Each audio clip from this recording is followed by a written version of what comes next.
Hey guys, Calamity here, and today we kind of have a doozy of a video for you.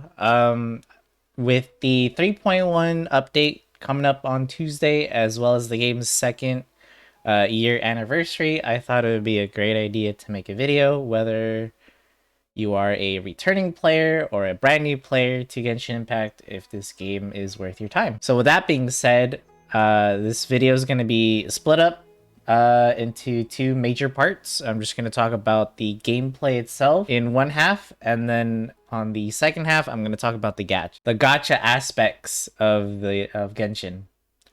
I'll try to keep it as condensed as I can. And if I miss anything, hopefully some of you guys can fill in the gaps in the comments down below. But with that being said, there should be timestamps and whatnots in the comments and in the description if you're just looking for a specific part about this game that you're curious about. But yeah, let's get started. There's going to be a lot to cover, and I'm going to try to do my best. All right, so what is Genshin Impact? It's an open world RPG game that is heavily focusing on its story. When I say open world, I do say open world-ish, because it's not like Skyrim where once you spawn into this world, you can just literally just fast travel anywhere you want. You do have to unlock each region. You do start in this region up here called Mondstadt, but you are free to explore it once you are done with the introductory cutscene. You can just go anywhere you want to, and you're going to be finding all sorts of stuff. You're going to find treasure chests filled with loot and premium currency, which is primo gems in this game. We'll talk more about those later. But you can also find enemies, materials to upgrade your characters. There's puzzles to solve, side quests. There's a bunch of stuff to do to explore, and you don't have to focus on the main story. At least you don't have to focus it like all at once. You can take your time with it.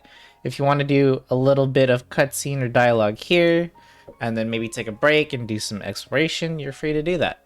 This game, if you haven't played it in a while, has added a lot of new areas. This is not something you should expect to fully explore in a day or two. There are four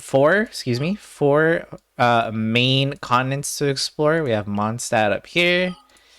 Lee is this area right here. It's big. It's big. They added Inazuma last year, which are these series of islands to explore here. And we just got Sumru. This is brand new right here, the Sumru area. But this isn't even the whole thing. In fact, this is a little bit less than half of what Sumru has to offer for us. In case you're wondering, because of the new update that's about to drop in 3.1 or on Tuesday, the new update is going to add a lot of new areas. There's going to be like a whole desert area with some more exploration to do. So there is a steady stream of fresh content to explore, keep you busy for a very long time. Not only that, there's also two sub areas as well. We have Enkanomiya here, which was added earlier this year, and then we have the Chasm, which was also added earlier this year as well. Actually, I think Enkanomiya was added late last year. But either way, there's plenty to explore here. Plenty to keep you busy. And I feel like you shouldn't have to feel like you have to rush through all this stuff. Take your time, have fun, go explore, enjoy the story, all that stuff. Along the way, you'll meet characters, and some of them will join your party, but the way you build up your roster and get more weapons and gear is from... Well, the way you get more weapons and characters specifically is from using your primo gems and doing pulls through wishes. I'll explain more of that in the gacha section, but you do acquire more characters as you keep playing and progressing. But yeah, I'll talk about how characters work and stuff in just a little bit. I'm just talking about the exploration part of Genshin. If you just love open world exploration and just having some nice music to listen to while you're exploring, and you like games like Skyrim or Breath of the Wild, etc., Minecraft, like you just like that kind of playstyle where you get to explore a world, this game is gonna be great for that. Characters are either 4-star or 5-star in this game. There are no 3-star characters or 2-star or anything like that. we're going to use Jingcho as an example here. So, in order to increase the level cap and upgrade your characters over time, you're going to need materials that you can find. My head's kind of blocking some of them here. You're going to need materials that you can find and gather in the world as you explore. There are also drops from certain enemies and bosses. But the game tells you like where they are and what you need, or like what drops them and where to find them and stuff like that. If you're used to traditional RPGs where you level up by fighting monsters and stuff, gacha games in general don't really work like that. Instead, like you still get EXP for killing monsters, but instead, you're gonna want to use these. I just call them EXP books, but they're called Hero's Wit, which is the best version of it, and you basically just feed them to the character, like so, and then they will level. This is a material that you can farm in the game, and it is also given to you from treasure chests and progressing in the game and stuff like that. So you'll always have, at least you should, at least have a lot of these on hand most of the time. Next, let's talk about weapons. So for the most part, you're going to find weapons, at least when you're first starting out, in treasure chests that are going to be like 1 or 2 stars. Maybe even 3-star or even 4-star weapons. This is totally fine if you do.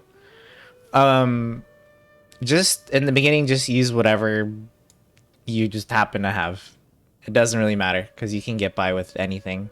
But once you start to get towards the end game, you are going to start wanting to look at a better weapon that'll fit the character's playstyle. And that's obviously going to be different for each character. There isn't one weapon fits all sort of thing. There are 5-star weapons in this game, and I'm going to cover this in the Gacha section again.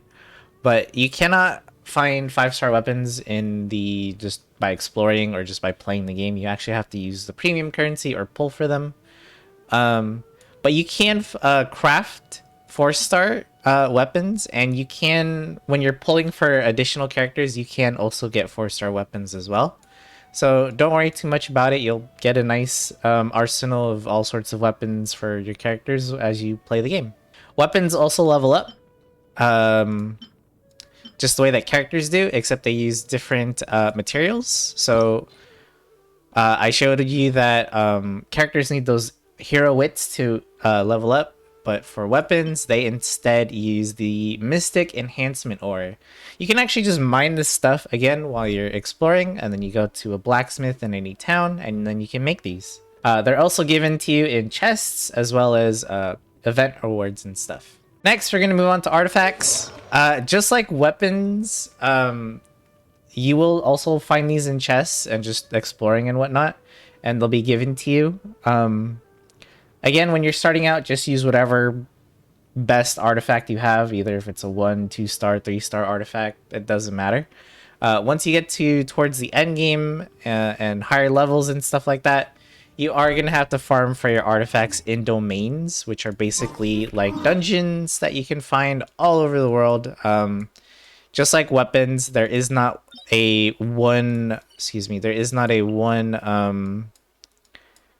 artifact fits every character kind of thing, because each artifact, if we look at them, has a set piece or a set bonus. So equipping 2 pieces from this set will give you Anemo damage bonus, which is wind damage or wind element.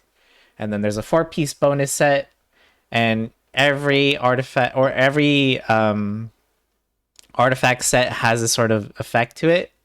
And some of them are going to be really good on certain characters, depending, on their playstyle and depending on how you want to use them. But yeah, if you've played a game called Summoner's War and you've done the farming for your artifacts on that game, it's very, very similar. However, you cannot auto battle anything in this game, despite it being a gacha game. There is no automation of farming dungeons or anything like that. You have to manually farm dungeons yourself, and it does get repetitive, and honestly, it is probably one of the worser parts of Genshin because it can be tedious. You can expect to farm the same domain for quite a while to get some really good artifacts for your characters. let's take a closer look at artifacts. So there are certain artifact pieces come with a main stat that is always going to be the same. So for example, this is a plume artifact piece. A plume is always going to have a main stat of attack. So there's nothing you can do about that. It's always going to be flat attack. However, a 5-star artifact can come with up to 4 substats. You can see the crit damage, elemental mastery, energy recharge, and defense on this one. Now, I'm not going to go over what all the stats do. That's too much for this video. But just know that there are certain substats you are looking for depending on the character, and it can take you a while to find a good artifact that drops with the right substats. Now, for a plume or a flower, it's easy because it's always going to be the same main stat no matter what.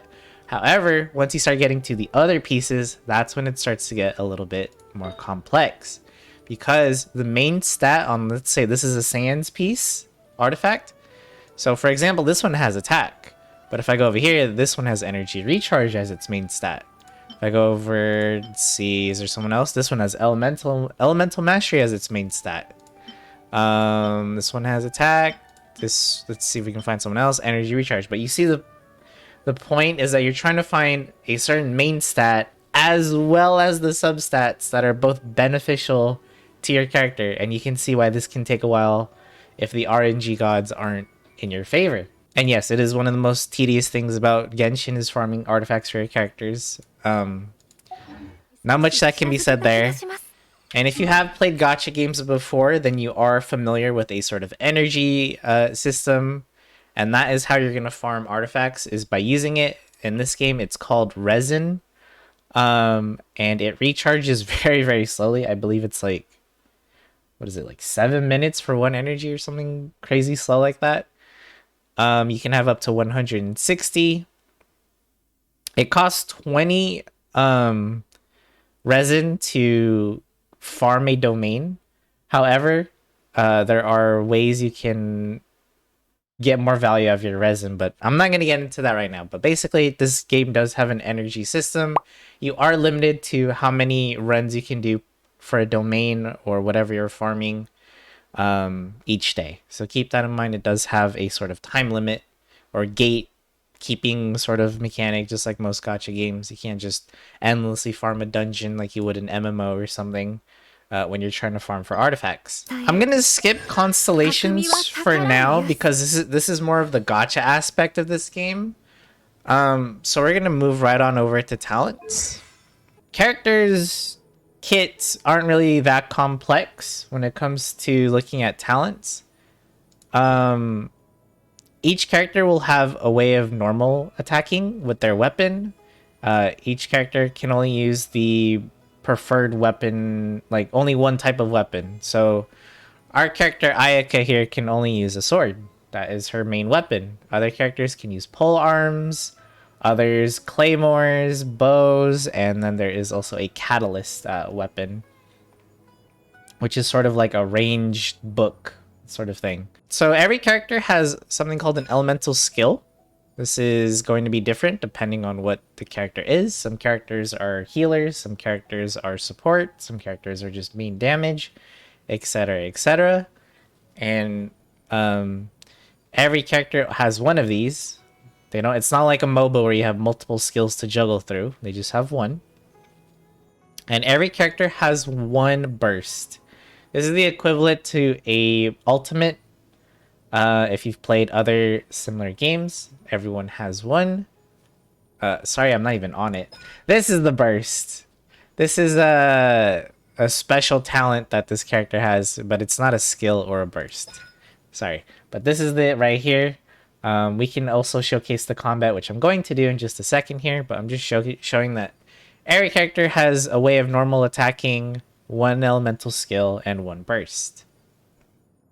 Characters also have passive talents that can either help them or their team, as well as another talent that can help with sort of either exploration, crafting, things like that. You'll see more of them as you get more characters. Okay, so we're gonna do a quick demonstration of what combat looks like in Genshin Impact, and it's one of my favorite things about this game. So in Genshin, you do battle with teams of up to 4 characters, and you can have multiple teams set up. However, you only control one character at a time, and you can swap to the other characters in your party. So right now we're playing as Ayaka. You can see on the top right, it's highlighted. But if I want to switch to another character, I simply just press the button or tap if you're on mobile to a different character. So I can press 2. And now I'm playing as Mona and I can do her skills. Press 3. Now I'm Kazuha and I can do his skills. And then 4, Chi-Chi, and then her skills, and so on. It's a very fun playstyle because you'll be switching between different characters with various playstyles and kits. So it's a lot to juggle, and I find that to be really fun. There is one more aspect to Genshin that again, when I first started playing it, I found it to be really interesting. If you've played Gacha games before, then you're very familiar that Gacha games usually have some sort of element system, and it usually is some sort of like rock, paper, scissors, right? Or if you've played Pokemon, you know, it's like one element beats one thing and it's weak against another. In Genshin, elements kind of don't really work like that. There isn't like a super effective element all the time. But what elements do in this game, which I find interesting, is that you can combine them to get a certain effect. So we're about to fight a bunch of random enemies here.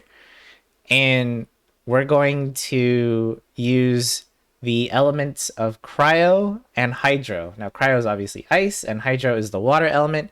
When you mix them together, you can actually freeze your opponent. So we'll demonstrate this now. So we're gonna use I'm gonna use Kazuha first to sort of group up the enemies here. Do you guys want to react to hey, you guys want to react to me being here? So we're gonna use Kazuha to group them up. Then I'm gonna apply ice, water. Okay, that didn't really work as I planned. You can see that the enemies got frozen because we're mixing water and ice together. Doesn't last forever, but you can always just apply it again.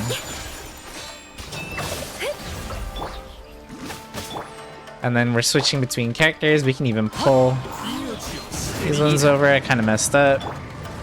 But yeah, we'll use some character bursts and skills and whatnot just to showcase.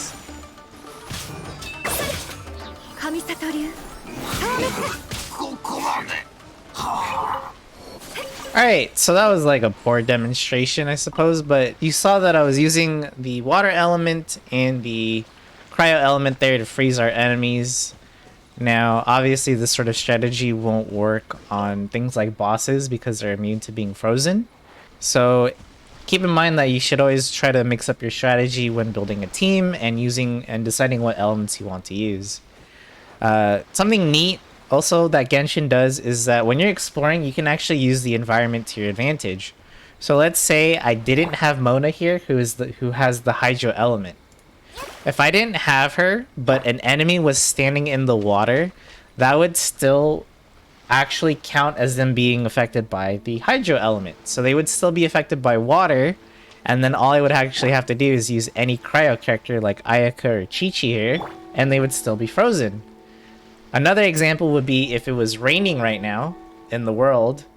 Guess what? That applies the hydro status to all the enemies that are in the rain. So I could also freeze everything that isn't like a major enemy or a boss, basically without the need for a hydro character. That kind of thing is what kept me playing Genshin for a long time in the beginning, because I thought it was such a neat and fun combat system. You'll learn which elemental reactions are good and which ones are not so good as you play. For those that are returning to Genshin, they've added the Dendro element, which added a whole new set of elemental reactions that we've been playing around with ever since Sumeru or the 3.0 update has dropped, and it's been a really nice addition to the game. So there's a lot of elements to play with and mix and match, and you'll figure out what you like best or what works for you. There is one more thing I forgot to mention on the gameplay side of things before I talk about the gacha aspect of this game. And it's that this game does not really have an end game. Like, there is end game content, but there isn't a lot. Let's go over what it is first. So the only end game content we have in Genshin is called the Spiral Abyss, which is a large chamber or a large dungeon that consists of 12 floors of different monsters that you have to fight, and you are graded based on the time it takes to clear the chamber for the most part. However, only the last 4 floors change every 2 weeks. And usually they'll put some bosses in there and some big groups of enemies in there. And the goal is to basically clear the rooms as fast as you can within like the span of 3 minutes. This is literally it for Genshin's endgame. There isn't like some super big endgame raids that you do with other players or anything like that. It's just this. So if you're looking for an endgame experience, Genshin is kind of lacking in that department. But I do want to say that the Spiral Abyss can be challenging at first, but any player can do this. You don't have to be a whale or a big spender just to beat it. Now, obviously, in any game like this, in any game, there's always going to be a meta, and there's always going to be teams that are way better than the rest. And while that is true for this game, it doesn't mean it's required. You can definitely clear this abyss with different teams, whether they consist of 4-star, 5-star characters and weapons and different team comps and whatnot, you will do fine. And finally, I forgot to also mention that you can play this game cooperatively with up to 4 players if you want. It does have cross-play, so you can play with someone that is on console or mobile, which is what this game's on, by the way, if I didn't mention that in the beginning. There are no, at the time of recording, announcements officially that it's going to come to Nintendo Switch or Xbox. This game is only available on PlayStation 4 or 5, PC, and mobile. I'm currently playing on PC, of course. And, but yeah, there's no announcements for the other 2 things. Co-op in this game can be fun, but I feel like it's also very limiting since you can only control 1 character in co-op if you have a full 4-player party. All right, let's talk about the gacha aspect of Genshin. And this video is already kind of running long, so I'm going to try to hurry on through this. So in Genshin Impact, there are 2 types of banners. There's the standard permanent banner. Well, I guess 3 types, sorry. There's the standard permanent banner, which is this one. And then there are limited character banners, like these 2. And then there's the weapon banner. And we're going to go over all of this and how it all works. And that'll be it for this video. So first and foremost, how do you pull on a banner? You need wishes, which are bought with your Primo Gems. And we mentioned a little bit earlier in the video that your Primo Gems are earned from quests, opening chests, doing the Spiral Abyss, doing events, etc., etc. As basically just play the game, progress, you'll earn more and more Primo Gems, which you can use to then convert them into wishes. So there are 2 types of wishes. We have the Acquaint Fate, and the second type is the Intertwined Fate. So basically, Acquaint Fate is for the permanent standard banner. Intertwined is for any weapon or limited character banner. Not too complicated at all. So you can wish either once or 10 times. I'm blocking the button, but on the bottom right, you have the option to wish up to 10 times. If you do a 10 pull, it is you get a guaranteed 4-star, either a weapon or a character. All right, so let's talk about the standard banner. There are several weapons and characters you can see, and you have a very small chance of pulling a 5-star weapon or character. Very, very small. However, this game, like most gacha games, has a pity system, and this applies to the limited and the standard banner. Your pity counter is different for each banner, and I'll kind of get into what that means. So basically, every time you pull and you don't get a 5-star character or weapon, you gain what's called pity. When you accumulate around 70 to 80 pity you will have a much higher chance of pulling a 5-star character or weapon in this standard banner. I believe 90 is the hard cap. So if you get really unlucky, in your first 70 to 80 pulls, that 90th pull is a guaranteed 5-star something. It doesn't, you're not sure exactly what, but it could be a character, it could be a weapon. So standard banners work a little different than the limited character ones. So basically, once you get to the 90th pull, you activate your pity and you get a 5-star or something, right? And then that's it. And then it resets and you start from scratch. Now, I also want to mention that they're going to be adding a new character into the standard banner in 3.1. They're going to add the new Dendro DPS Tignari, who's going to be available to pull on this banner. Just thought I'd mention it, but that's basically the gist of standard banners. Standard banners, it's so hard to say those 2 words 5 times fast, but let's move on to limited character banners. So if you haven't played in a while, Genshin now runs usually two character banners at the same time.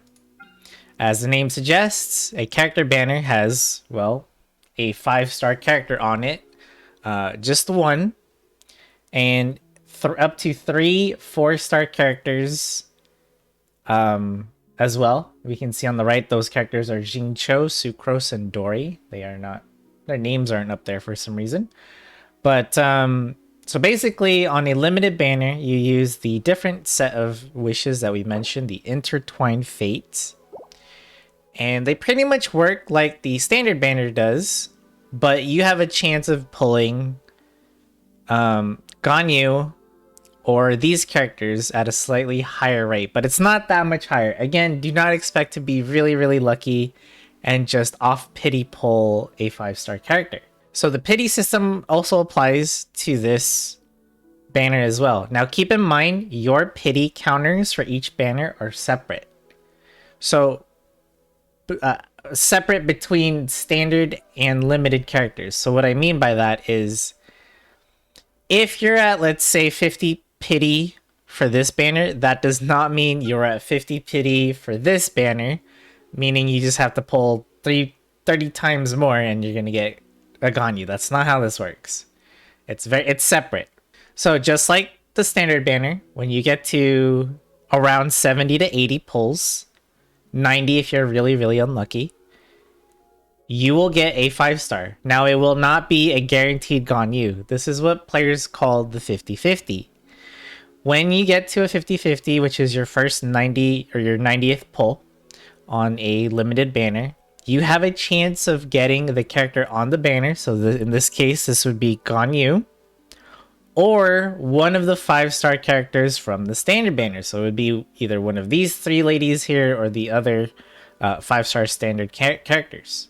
So when people say they've lost the 50-50, that means they got to their 90th pull, but they did not get Ganyu. Instead, they got a standard character instead.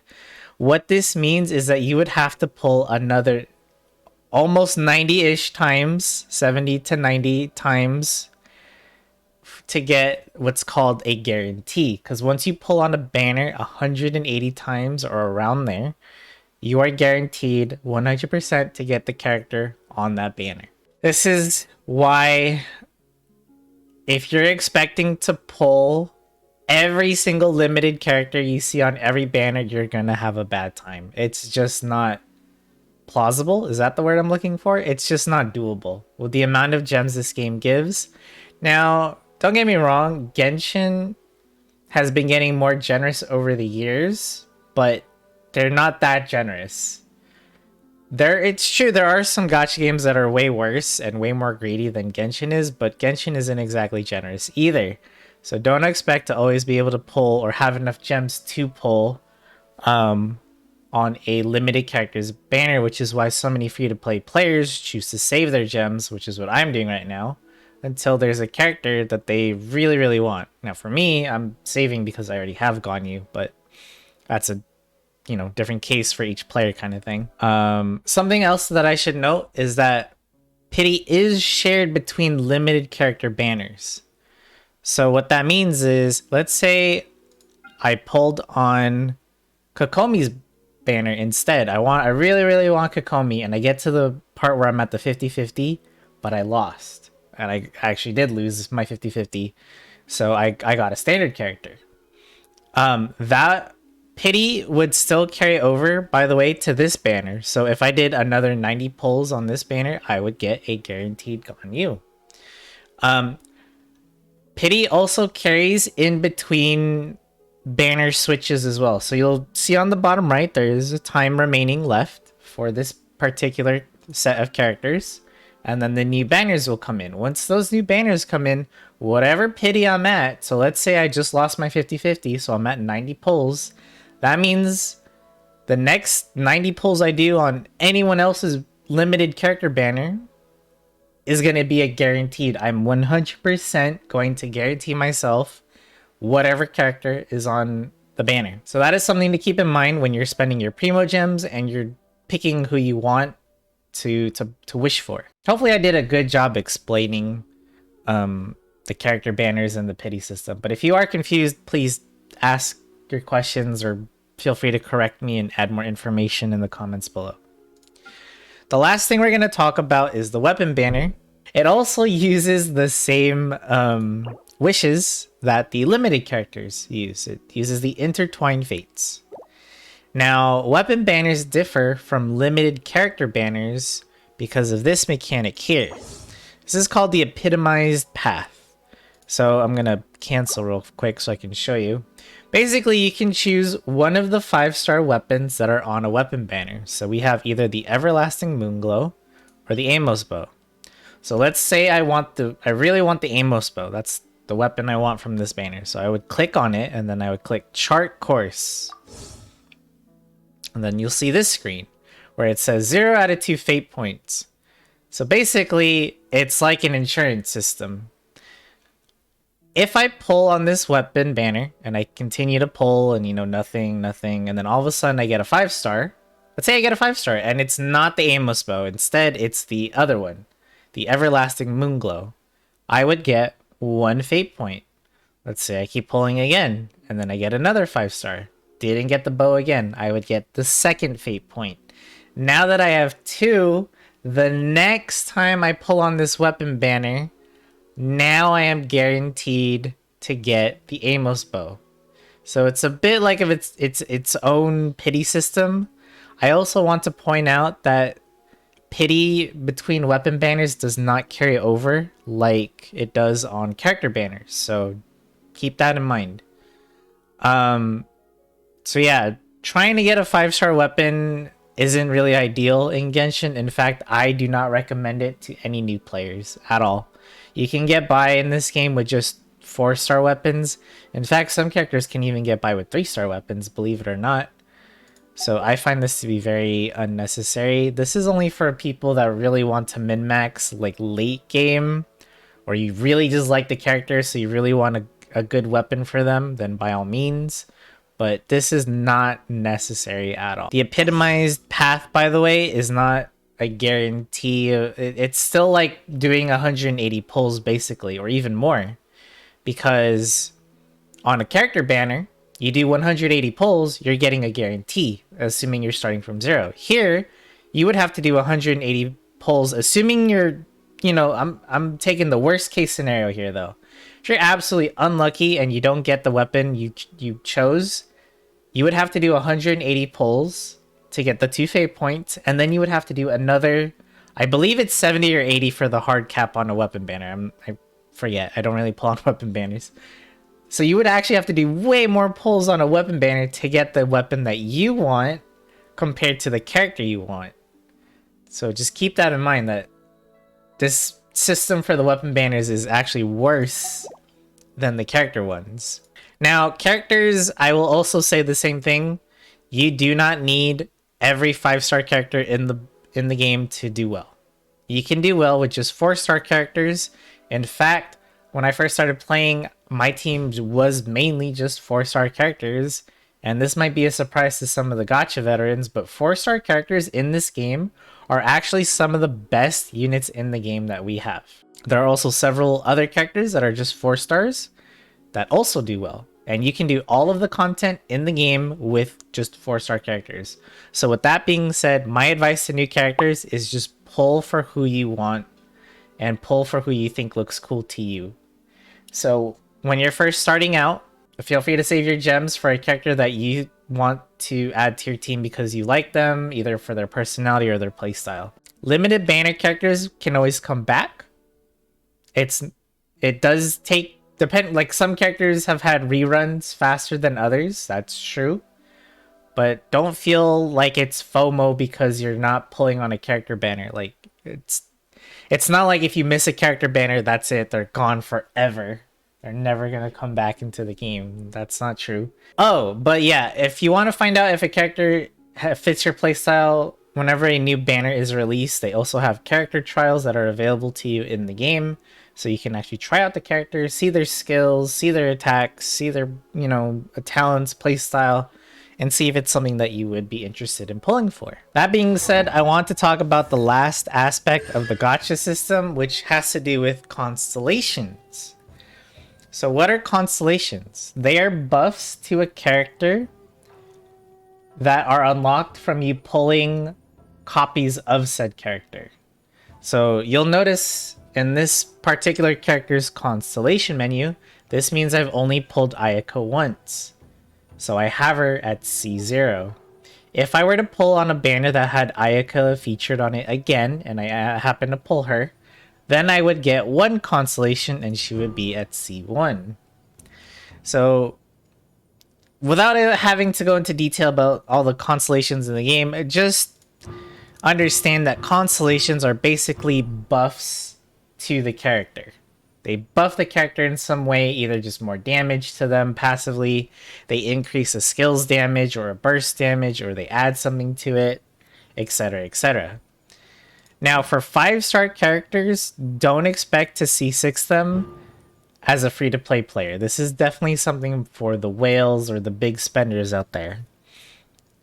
For 4-star characters, though, however, that's where you can start getting a little bit more optimistic. Because since 4-star characters are more likely to be pulled, and they're more likely to come back in another character's banner, your chances of pulling a 4-star character the same 4-star character multiple times is actually quite high. And you'll be able to actually fill out multiple characters constellations. Like I have C6 here, C6 here. Keep going, I have C4 here. So you'll see for 4 stars it's more of a common thing, but if you're talking about 5 stars, don't expect it too much. And this is also why pulling for characters can be quite expensive, since people who spend a lot will have to do a lot of pulls just to get the character once, but now imagine having to pull the character in total 7 times. 7 times of the same character on those banners just to get this to C6. Not to mention if they want to get their weapon as well. Now, before you start panicking and worrying that, oh wow, that sounds lame, I don't want to play this game anymore. A lot of 5-star characters, I should say, don't need their constellations at all to do well. I have several 5-star characters at C0. C0 here, C0, C0, C0, C0. Look at all these 5-star characters. All of them C0. And I have done all of the content that is available in this game, and I do not struggle with endgame content, i.e. the Spiral Abyss. So while they are nice to have, and they will definitely make your character perform a lot better, some more than others, they are not necessary or needed to enjoy the game. That is basically an overview of Genshin. I hope I was thorough enough in explaining all of the basics about it. I know I said this throughout the video, but I will say it one last time. If I didn't go over something, feel free to leave a comment down below for the new players. If you are still confused on a mechanic or I didn't explain something well enough, please ask questions. I do not mind answering them at all in the comments down below. I've tried to keep this video short, but I'm sure it's going to be pretty long. And I'm sorry about that. But if you did stick with me till the end, thank you so much, and thank you for watching. I will see you guys in the next video. I hope this video is helpful enough to help you decide whether or not you are deciding to play Genshin Impact or not. And if you do, I hope you enjoy it.